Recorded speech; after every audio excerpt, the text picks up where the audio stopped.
Hello, in this video I want to show you how to add website as a custom shortcut icon on your home screen in TCL 406.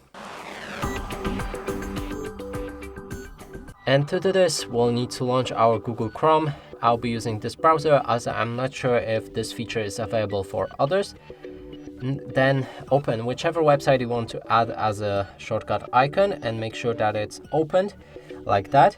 And click on the three dots in the top right corner of the screen, and inside you should find the Add to Home Screen option.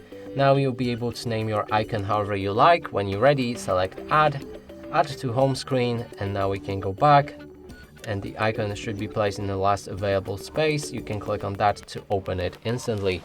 And that's it for this video. Hope you like it. Please consider subscribing to our channel, leave a like and a comment below.